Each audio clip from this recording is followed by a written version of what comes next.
Então, gente, tudo bem?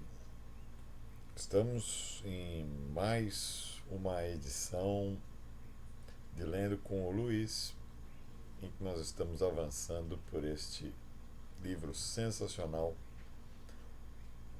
do Celso Furtado, Formação Econômica do Brasil. Hoje, nós vamos encerrar a parte um desse livro, com o capítulo 7.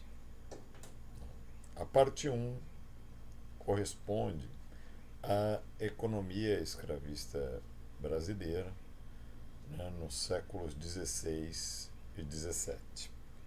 Certo?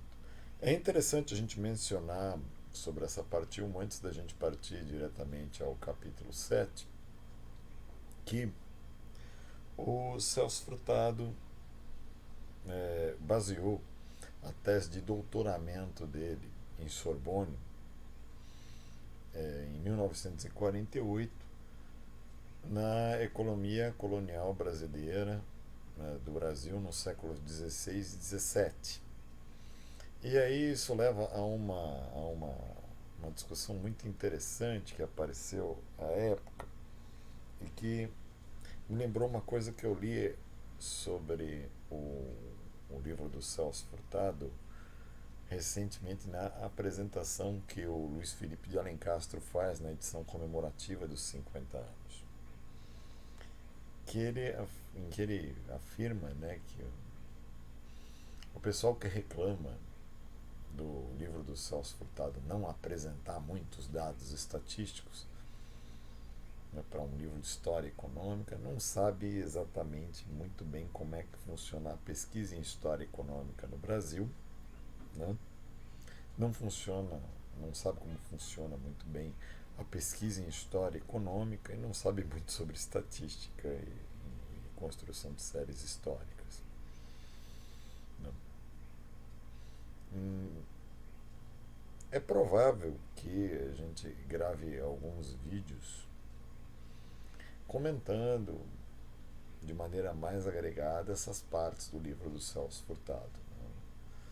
Mas isso vai acontecer provavelmente de maneira descolada da leitura desse livro. Aqui nós estamos nos concentrando na leitura da obra, né, fazendo breves comentários eventualmente, mas eu convido ao pessoal que tem curiosidade de saber o quão fundo o Celso Furtado foi nisso, que dê uma olhada nesse livro aqui, né, Economia Colonial do Brasil nos séculos XVI e XVII. Essa é uma tradução da tese de doutoramento dele em Sorbonne em 1948, que foi publicada em 2001 pela Associação Brasileira de Pesquisadores em História Econômica, pela editora USTEC.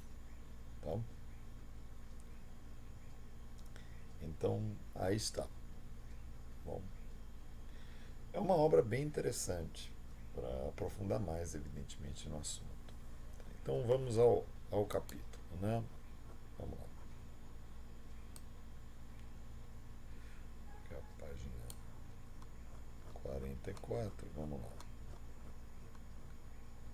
Certo. Então, vamos aqui. É curioso também a gente dizer que, para essa edição que eu estou lendo para vocês, a apresentação foi feita pelo Luiz Gonzaga Beluso, por um economista. Na edição dos 50 anos da obra, de 2009, a introdução foi feita por um historiador. É muito interessante a gente, o Luiz Felipe Alencastro, é muito interessante a gente combinar as duas. Tá? Quem quiser ter uma visão mais global da obra, é muito interessante você olhar as duas versões. Eu acho que a apresentação do Luiz Gonzaga Beluso também é bem interessante, é bastante interessante para o entendimento da obra. Tá? Bom, vamos lá. Capítulo 7, encerramento da etapa colonial. A evolução da colônia portuguesa na América a partir da segunda metade do século XVII será profundamente marcada pelo novo rumo que toma Portugal como potência colonial. Na época em que esteve ligado à Espanha, perdeu esse país o melhor de seus entrepostos orientais, ao mesmo tempo que a melhor parte da colônia americana era ocupada pelos holandeses. Ao recuperar a independência, Portugal encontrou-se em posição extremamente débil, pois a ameaça da Espanha, que por mais de um quarto de século não reconheceu essa independência, pesava permanentemente sobre o território metropolitano. Por outro lado, o pequeno reino, perdido o comércio oriental e desorganizado o mercado do açúcar, não dispunha de meios para defender o que lhe sobrara das colônias numa época de crescente atividade imperialista. A neutralidade em face das grandes potências era impraticável. Portugal compreendeu assim que, para sobreviver como metrópole colonial, deveria ligar o seu destino a uma grande potência, o que significaria necessariamente alienar parte da sua soberania.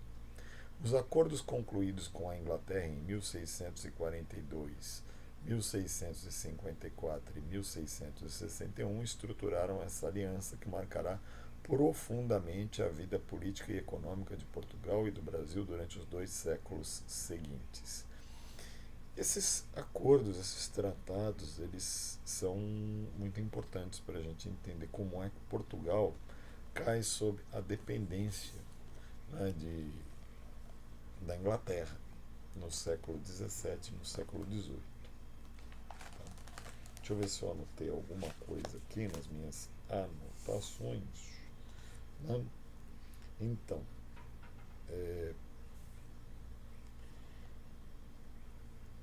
esses acordos eles vão resultar num tratado de 1703, que é o Tratado de Mitwin, né? Que vai transformar Portugal numa espécie de entreposto da Inglaterra, né? E vai jogar Portugal na famosa situação de depender da Inglaterra para o seu consumo interno, para o seu consumo interno de manufaturas, como tecidos, como vinhos, etc.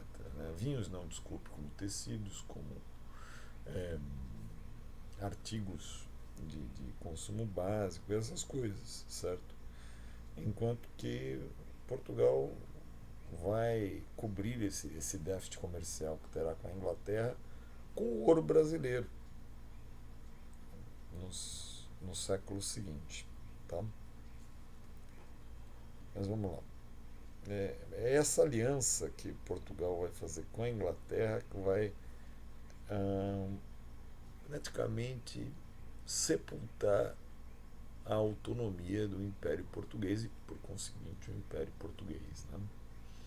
Mas vamos lá. Assim como seria difícil explicar o grande êxito da empresa açucareira sem ter em conta a cooperação comercial financeira holandesa, também só pode explicar-se a persistência do pequeno e empobrecido reino como grande potência colonial na segunda metade do século XVII, bem como sua recuperação no século XVIII, durante o qual reteve sem disputas a colônia mais lucrativa da época, tendo em conta a situação especial de semidependência que aceitou como forma de soberania o governo português. Os privilégios conseguidos pelos comerciantes ingleses em Portugal foram de tal ordem, incluíam extensa jurisdição extraterritorial, liberdade de comércio com as colônias, controle sobre as tarifas que as mercadorias importadas da Inglaterra deveriam pagar, que os mesmos passaram a constituir um poderoso e influente grupo com ascendência crescente sobre o governo português.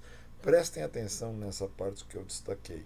Extensa jurisdição extraterritorial, liberdade de comércio com as colônias, controle sobre as tarifas que as mercadorias importadas da Inglaterra deveriam pagar. Percebam que isso é uma situação extraordinária em que a Inglaterra meio que atravessa o pacto colonial existente entre Portugal e Brasil.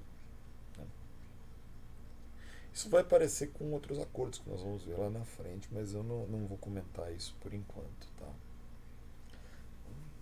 Mas vamos lá. Nas palavras de um meticuloso estudioso da matéria, Portugal became virtually England's commercial vassal. Né? Portugal se transformou numa espécie de vassalo da Inglaterra. Né? O espírito dos vários tratados firmados entre os dois países nos dois primeiros decênios que se seguiram à independência era sempre o mesmo. Portugal fazia concessões econômicas e a Inglaterra pagava com promessas ou garantias políticas. Qualquer semelhança com os acordos comerciais feitos hoje entre países periféricos e países centrais é mera coincidência. Com respeito às Índias Orientais, por exemplo, Portugal cedeu Bombaim permanentemente. E a Inglaterra prometeu utilizar sua esquadra para manter a ordem nas possessões lusitanas. Os ingleses conseguiam demais privilégios de manter comerciantes residentes em praticamente todas as colônias portuguesas. O Acordo de 1661 incluía finalmente uma cláusula secreta pela qual os ingleses prometiam defender as colônias portuguesas contra quaisquer inimigos. Se tem em conta que por essa época a Espanha ainda não reconhecera a separação de Portugal, lembrem-se da União Ibérica, e que nesse mesmo ano se estava negociando a paz com a Holanda, é fácil compreender o que significava para o governo português uma aliança que lhe garantia a sobrevivência como potência colonial. Então a gente entende meio que o lado de Portugal dentro da lógica da sobrevivência, né? Dentro da geopolítica da época. Ela estava-se de um país que poderia ser invadido a qualquer momento pela Espanha, que não reconhecia a independência portuguesa com o fim da União Ibérica. A Inglaterra era o aliado mais próximo. Né? Nham, nham, Inglaterra. Né?